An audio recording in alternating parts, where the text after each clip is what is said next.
آج کا دن یہ دراصل انعام کا دن ہے، اسے یوم انعام بھی کہتے ہیں، اور جو رات گزر گئی ہے اس رات کو انعام کی رات کہتے ہیں کہ پورا مہینہ اللہ تعالیٰ کے جن خوش نصیب سعادت مند بندوں نے اللہ کے احکام پر عمل کرتے ہوئے اس پورے مہینے کے روزے رکھے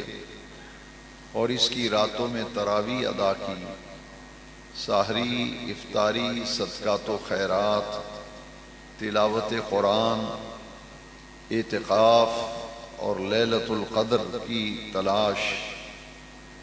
یہ سارے معمولات عبادت جن لوگوں نے اپنائے وہ آج کے دن اپنے رب کریم کی بارگاہ میں شکر کرنے کے لیے جمع ہوتے ہیں کہ باری تعالیٰ اگر تیری توفیق نہ ہوتی تو یہ ہم عمل نہ کر پاتے، تیری توفیق سے ہی اس مبارک مہینے میں ہمیں نیک اعمال کی توفیق ملی، اور پھر اس پورے مہینے میں جو 3 عشروں میں اللہ کریم نے لطف و کرم فرمایا کہ پہلے حصے میں رحمت، دوسرے حصے میں مغفرت، تیسرے حصے میں جہنم سے آزادی، تو آج کا دن دراصل ان لوگوں کے لیے خوشی، مسرت اور راحت کا دن ہے جنہوں نے پہلے عشرے میں اللہ کی رحمت کو حاصل کرنے کے لیے پابندی سے روزے رکھے، قیام اللیل، تراویح کے لیے مساجد میں جمع ہوتے رہے، اور پھر دوسرے عشرے میں اللہ کی مغفرت پانے کے لیے روزوں کی پابندی کرتے رہے، نماز با جماعت، مساجد کی حاضری، تراویح کی ادائیگی، اور پھر آخری عشرے میں جہنم سے آزادی کا چونکہ عشرہ تھا آخری، اس میں بھی پابندی سے یہ روزے، تراویح، نماز با جماعت، اعتکاف، لیلۃ القدر کا ذکر، اذکار، یہ ساری محنت، یہ سارا مجاہدہ جن لوگوں نے کیا، دراصل ان لوگوں کے لیے آج کا دن جو ہے یہ راحت، خوشی، مسرت اور اللہ کریم کی بارگاہ میں شکرانے کے لیے یہ دن عطا کیا گیا ہے۔ ان تمام عبادات کا انعام آج کے دن ملتا ہے، جیسا کہ ایک مشہور حدیث میں ہے کہ آسمان سے جبریل امین فرشتوں کے جلوں میں نازل ہوتے ہیں اور گلیوں اور بازاروں میں اور چوکوں میں اور مساجد اور عیدگاہوں کے دروازوں پر کھڑے ہو جاتے ہیں، اور اللہ کی تکبیر پڑھتے ہوئے جب اپنے گھروں سے نکلتے ہیں، اللہ اکبر، اللہ اکبر، لا الہ الا اللہ واللہ اکبر، اللہ اکبر وللہ الحمد، یہ تکبیر پڑھتے ہوئے جب نکلتے ہیں تو اللہ تبارک و تعالی فرشتوں سے فرماتا ہے کہ اے میرے فرشتوں، جب کوئی مزدور مزدوری کر چکے تو اس کے ساتھ کیا معاملہ کرنا چاہیے؟ فرشتے عرض کرتے ہیں باری تعالیٰ اس کی مزدوری کا پورا صلہ، پورا اجر انہیں دینا چاہیے، تو اللہ تعالیٰ فرماتے ہیں کہ اے میرے فرشتوں، تم گواہ ہو جاؤ جن لوگوں نے میری رضا اور میری خوشنودی کے لیے اور مجھے راضی رکھنے کے لیے اور میری ناراضگی سے بچنے کے لیے دن کے اوقات میں 3 حلال چیزوں کو ترک کر دیا تھا، میں ان سب پہ راضی ہو گیا ہوں، اور جب وہ عید کی نماز کے بعد اپنے گھروں کو واپس لوٹیں گے، مغفور لہم، ان کے لیے مکمل طور پر مغفرت لکھ کر دے دی جائے گی،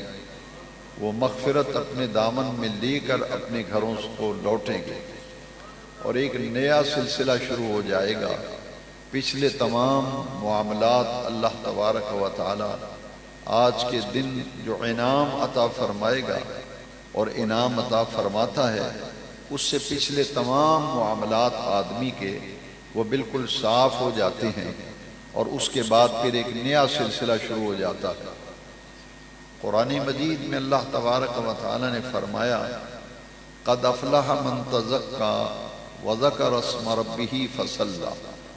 آج کا دن یہ طہارت کا دن ہے، یعنی ہمیں اپنے تمام اعمال کی نحوست سے وہ اعمال جو ہم نے اللہ کی نافرمانی اور اس کی حکم عدولی میں جو کام ہم سے ہوئے، جب ان کی معافی ملے گی، ان کی مغفرت ہو جائے گی تو ہمارے سارے معاملات پچھلے صاف ہو جائیں گے۔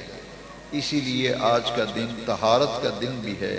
کہ اللہ تعالیٰ اپنے بندوں کو پاک فرماتا ہے،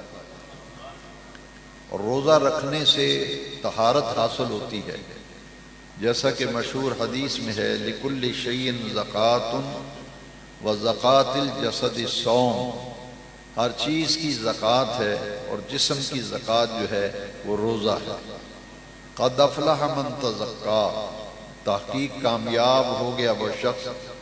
جس نے زکوٰۃ ادا کی۔ تزکا، زکوٰۃ دی، یعنی اپنے آپ کو صاف ستھرا کیا، روزہ رکھنے،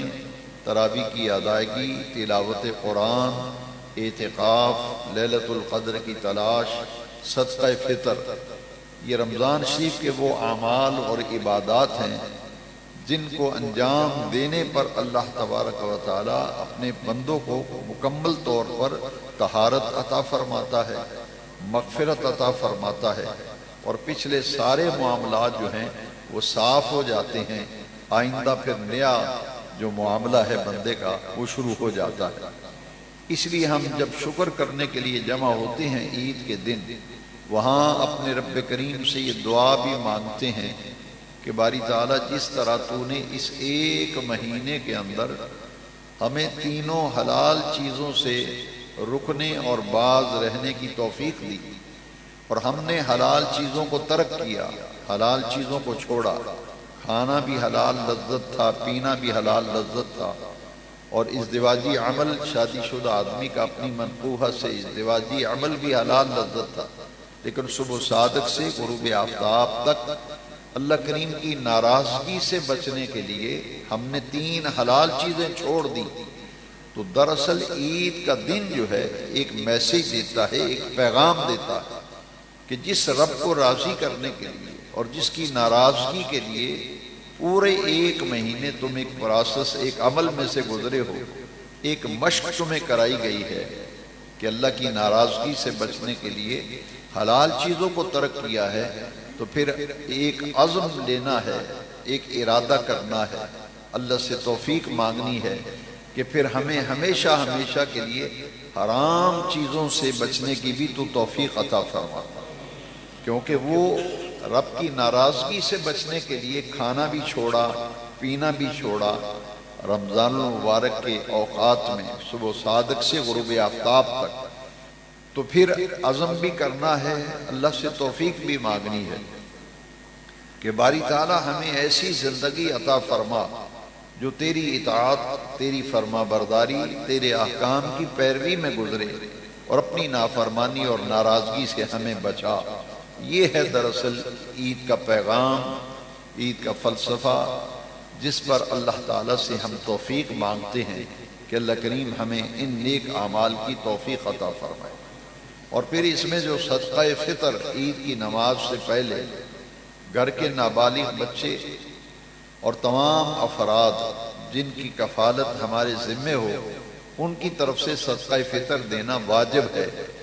اور یہ نماز عید سے قبل صدقہ فطر جو ہے یہ ادا کر دینا چاہیے۔ حضور نبی کریم صلی اللہ تعالی علیہ وسلم جب عید کی نماز پڑھانے کے لیے اپنے گھر سے تشریف لاتے، اور آج مدینہ منورہ میں وہ مقام جہاں حضور عید کی نماز پڑھایا کرتے تھے، وہاں ایک مسجد تعمیر کر دی گئی ہے جس مسجد کا نام ہے مسجد قمامہ۔ یہ حضور کے زمانے مبارکہ میں یہ مسجد نہ تھی، بلکہ ایک کھلا میدان تھا جہاں حضور عید کی نماز پڑھایا کرتے تھے۔ شدت کی گرمی کا موسم اگر آتا تو بادل جو ہیں حضور کے اوپر سایہ کر لیتے تھے، تو غمامہ جو ہے یہ بادلوں کو کہتے ہیں، لہٰذا اس جگہ پر نشاندہی کے طور پر مسجد بنا دی گئی۔ نبی کریم علیہ السلام عید کی نماز پڑھانے کے لیے گھر سے نکلے اور تشریف لا رہے تھے، حضرت سیدنا بلال رضی اللہ تعالیٰ عنہ حضور کے آگے آگے خادمانہ حیثیت سے چلتے تھے۔ تو حضور کا یہ طریقہ مبارکہ تھا کہ راستے میں جتنے بچے ہوتے تھے وہ حضور سے لپٹ جاتے تھے اور حضور سے چمٹ کر حضور سے مصافحہ کرتے، سلام کیا کرتے تھے۔ تو حضور گھر سے تشریف لا رہے تھے، بچے مل رہے تھے، حضور نے تھوڑا سا فاصلہ طے کیا تو ایک بچہ جو ہے اس کا میلا کچیلا لباس تھا،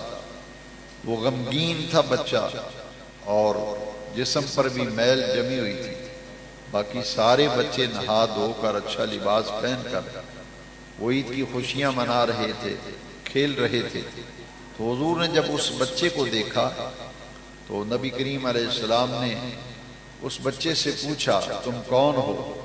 اس نے جب اپنا تعارف کرایا وہ ایک یتیم بچہ تھا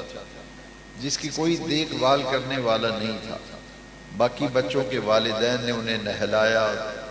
اور ان کو اچھے کپڑے پہنائے اور عید کے لیے تیار کیا۔ یہ بچہ چونکہ یتیم تھا اور اس کو کوئی نہلانے والا نہ تھا، نہ لباس تبدیل کرنے والا، اور جن کے ذمہ کفالت ہوتی ہے وہ یتیموں پر کب توجہ دیتے ہیں۔ تو حضور نبی کریم علیہ السلام نے جب اس بچے کو دیکھا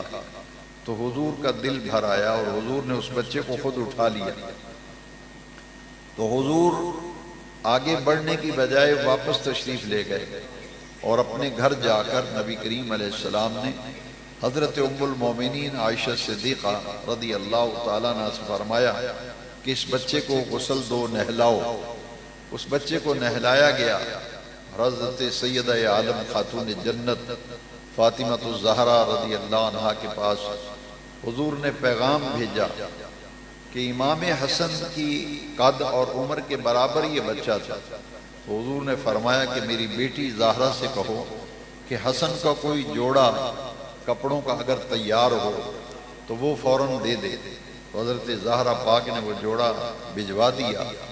حضرت عائشہ صدیقہ نے بچے کو غسل دیا، وہ جوڑا پہنایا اور اس کو تیار کیا گیا۔ جب خوشبو لگائی تو نبی کریم علیہ السلام نے اس بچے کو اٹھا لیا۔ تو حضور اٹھا کر اس بچے کو جب تشریف لائے تو صحابہ کرام تو منتظر تھے کہ حضور تشریف لا رہے ہیں، عید کی نماز پڑھائیں گے، خطبہ ارشاد فرمائیں گے۔ تو حضور تاخیر سے جب تشریف لائے تو صحابہ نے دیکھا کہ حضور اس بچے کو اٹھائے ہوئے تھے۔ تو صحابہ کرام اور وہ چھوٹے بچے جو گلیوں میں کھیل رہے تھے، روایت کے اندر آتا ہے کہ وہ بچے کہنے لگے کہ یہ جو حسین منظر ہم دیکھ رہے ہیں، اتنی شفقت حضور نے اس بچے پہ فرمائی کہ عید پڑھانے کے لیے تشریف لائے اور پھر واپس تشریف لے گئے اور بچے کو تیار کر کے آغوش میں لیا ہوا ہے۔ تو بچے کہنے لگے کاش ہم بھی یتیم ہوتے، ہمارے ماں باپ مر گئے ہوتے تو آج ہمیں بھی اپنے آقا کریم کی بارگاہ سے یہ شفقت ملتی جو اس یتیم بچے کو ملی ہے۔ اور صحابہ کرام نے جب یہ منظر دیکھا تو صحابہ کرام مچل گئے اور ان کے تصورات ذہن و ضمیر پر غالب ہو گئے کہ کاش ہم بھی بچے ہوتے، ہمارے والدین فوت ہو گئے ہوتے اور حضور جس طرح یتیم پروری فرما رہے ہیں ہمیں بھی اپنے آقا کی شفقتوں کا حصہ مل جاتا۔ تو حضور نے جب صحابہ کی یہ کیفیت دیکھی تو اس موقع پر نبی کریم علیہ السلام نے فرمایا کہ جو شخص کسی یتیم کے سر پہ ہاتھ رکھے گا اور اس کے ہاتھ کے نیچے جتنے بال آئیں گے اللہ تبارک و تعالیٰ ان کے برابر اس کو نیکیاں اور درجات عطا فرمائے گا۔ یہاں محدثین نے فرمایا کہ یہ استعارے کی زبان میں بھی بات ہے کہ یتیموں کی کفالت کرنا، ان کا خیال رکھنا، ان کی شفقت و سرپرستی کا پہلو سامنے رکھنا، تو یہ نبی کریم علیہ السلام نے یہ خوشخبری ان سارے لوگوں کے لیے بتائی ہے۔ اس حدیث شریف کو نقل کر کے محدثین نے فرمایا کہ اس دن نبی کریم علیہ السلام نے جو یتیموں پہ شفقت فرمائی تھی، اس سے ایک مسئلہ معلوم ہوا کہ ہمیں چاہیے کہ عید کے دن نبی کریم علیہ السلام کی امت کے وہ غرباء، وہ مساکین، وہ بیوہ عورتیں، وہ یتیم بچے، وہ اپاہج، معذور اور نادار لوگ، ان کو بھی ہمیں اپنے ساتھ عید کی خوشیوں میں شریک کرنے کے لیے ان کی مالی اعانت کرنی چاہیے، اور صدقہ فطر کے واجب کیے جانے میں بھی یہ حکمت ہے کہ وہ لوگ جو تنگ دستی کے باعث عید کی خوشیاں نہیں منا سکتے، ان کے لیے عید کی خوشیوں میں شریک کرنے کے لیے صدقہ فطر جو ہے یہ واجب کیا گیا، اور اس کے علاوہ بھی دیگر صدقات جو ہیں وہ اللہ تعالیٰ کی بارگاہ میں ہمیں پیش کرتے رہنا چاہیے۔ تو ہمیں چاہیے کہ ہم عید کے موقع پر ان تمام لوگوں کو جو مستحقین ہیں، فقیر ہیں، مسکین ہیں، بیوہ عورتیں ہیں، یتیم بچے ہیں،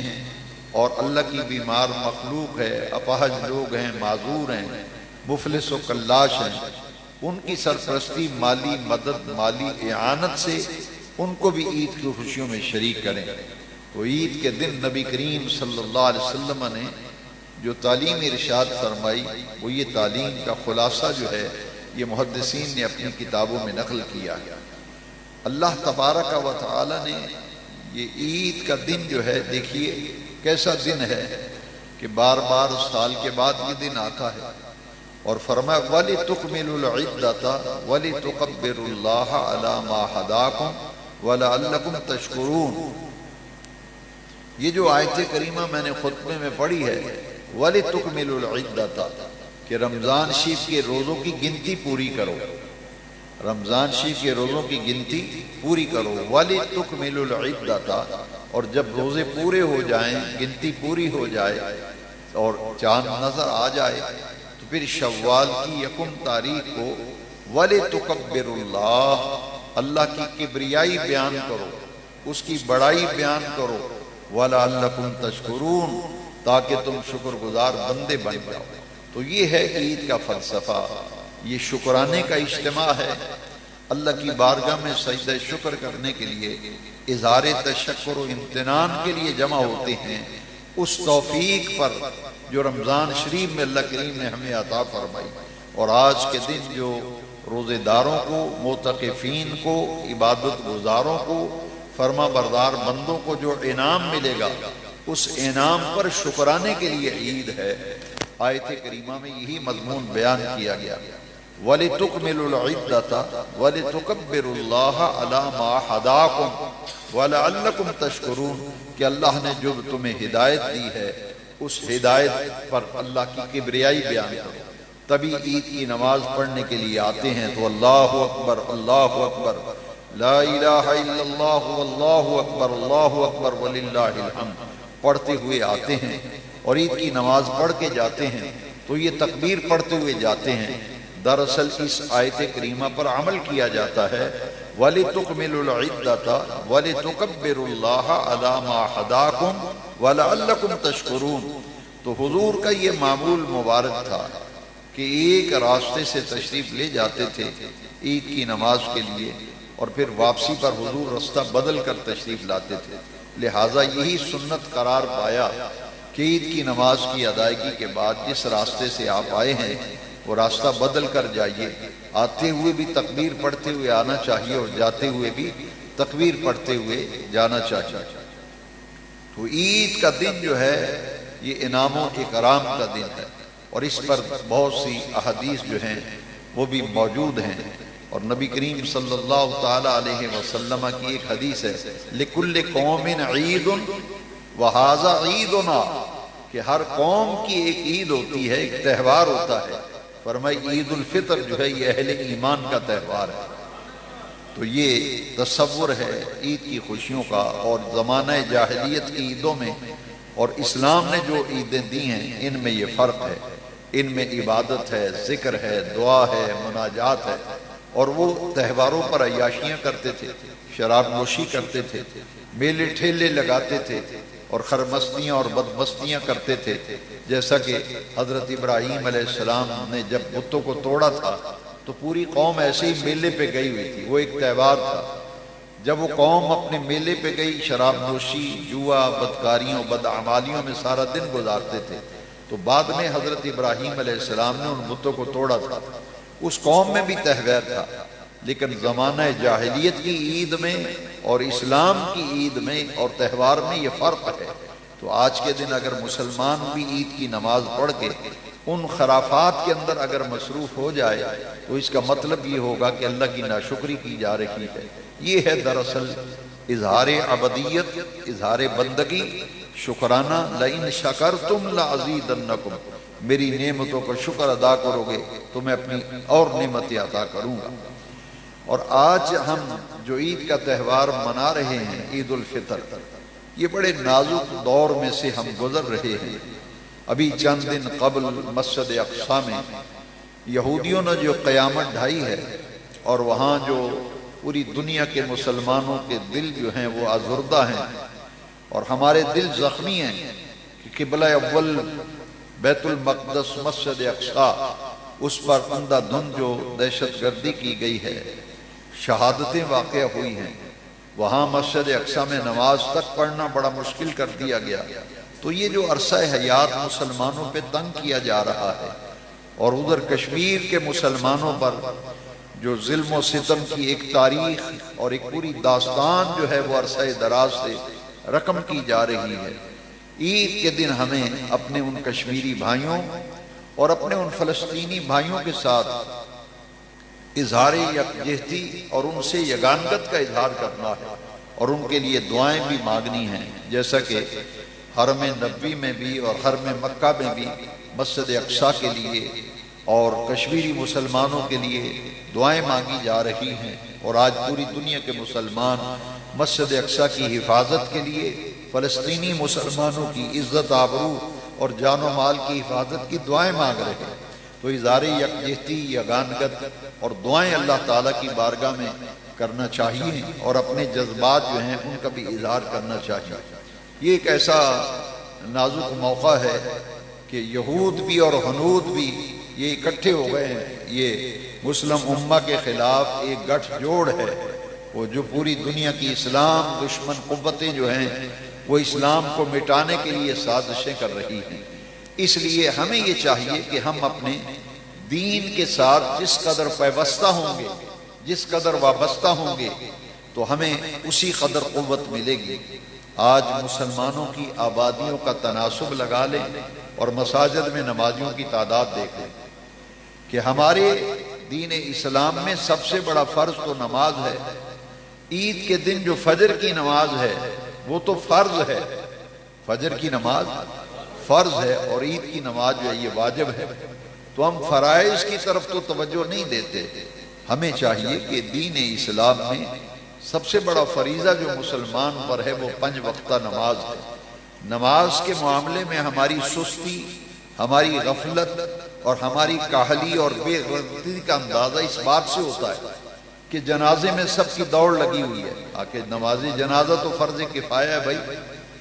نماز جنازہ فرض کفایہ ہے، عید کی نماز واجب ہے۔ تو جو رغبت عید کی نماز کی فرض کفایہ کی ہمارے اندر پائی جاتی ہے، لوگ کہتے ہیں ٹھہر جاؤ جی بندے آ رہے ہیں، جی کھلو جاؤ جی بندے آ رہے ہیں۔ بھائی اتنی فکر لگی ہوئی ہے جو فرض کفایہ ہے۔ تو اس موقع پر ہمیں عید کے دن، چونکہ شکرانے کا دن ہے، اور عید دراصل ہے ہی ان لوگوں کی جنہوں نے رمضان شریف کو رمضان سمجھ کر گزارا ہے، اور جنہوں نے رمضان شریف جیسے دوسرے مہینے گزارے ویسے گزارے۔ تو نیا لباس پہننا، اچھے کھانے کا نام تو عید نہیں ہے، عید تو ہے شکرانہ کہ باری تعالیٰ تیرا شکر ہے تو نے ہمیں رمضان شریف کو رمضان شریف سمجھ کر گزارنے کی ہمیں توفیق دی ہے۔ لہٰذا ہمیں اپنے اعمال کا بھی محاسبہ کرنا ہے، اپنی اصلاح کرنی ہے، اور پورے مہینے میں جو تربیت پائی ہے، جو ہم نے پاکیزہ ماحول پایا ہے، اسے برقرار رکھنا ہے کہ ایک مہینے کے لیے ہی مسجد سے تعلق رکھنا چاہیے، یا دین سے یا اللہ کی بندگی صرف ایک مہینے کے لیے ہے یا پوری زندگی کے لیے۔ یہ وہ معاملات ہیں جن کو ہمیں بار بار سوچنا چاہیے۔ اللہ تبارک و تعالی ہمیں اس کی توفیق عطا فرمائے۔ اور پھر ایک ایسا عید کے چاند کے موقع پر جو ہلڑ بازی اور جو بدبختی امت مسلمہ نے اپنے ذمے لے لی ہے کہ ہر آدمی کے میں جو آتا ہے وہ بکتا چلا جا رہا ہے۔ عید کے چاند پہ میں آپ سے پوچھتا ہوں، آپ حضور کے غلام ہو، مسلمان ہو، ایمان والے ہو،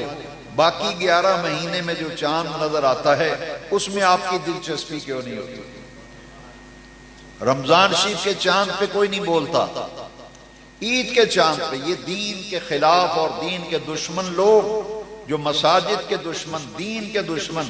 بدبخت لوگ جو رمضان شریف میں عیاشیاں کرتے رہے، تقدس پامال کرتے رہے، وہ بک بک کر رہے ہیں اور عید کے چاند کے بارے میں طرح طرح کی ہرزہ سرائی کر رہے ہیں۔ یہ تو اللہ تعالیٰ کا نظام ہے بھائی، عید سے پہلے تبصرے کرنا یہ کہاں کا انصاف ہے؟ جبکہ حضور کی حدیث ہے کہ چاند نظر آئے تو روزہ رکھو، چاند نظر آئے تو عید کرو۔ یہ پہلے سے قیاس آرائیاں کر کر کے ہم اپنا اعمال نامہ سیاہ کرتے ہیں، اور وائی تبائی جو بولتے ہیں، اس سے ایمان کا بھی نقصان ہوتا ہے۔ ان چیزوں سے ہمیں اپنا دامن بچانا چاہیے۔ اللہ تعالیٰ مجھے اور آپ کو توفیق دے۔ چونکہ نماز کا وقت ہو گیا ہے، آپ بیٹھے بیٹھے ذرا طریقہ سن لیں۔ چونکہ سال میں 2 دفعہ یہ نماز پڑھی جاتی ہے تو لوگوں کو بہت غلطی ہوتی ہے۔ فجر کی نماز کا تصور کریں، جیسے فجر کی نماز 2 رکعت ہے نا، اسی طرح عید کی نماز 2 رکعت ہے، وہ فرض ہے اور عید کی نماز واجب ہے۔ فرق صرف اتنا ہے کہ پہلی رکعت کے اندر ثنا جو ہے ولا الہ غیرک تک پڑھ کے خاموش ہو جانا ہے۔ امام صاحب 3 تکبیریں کہیں گے،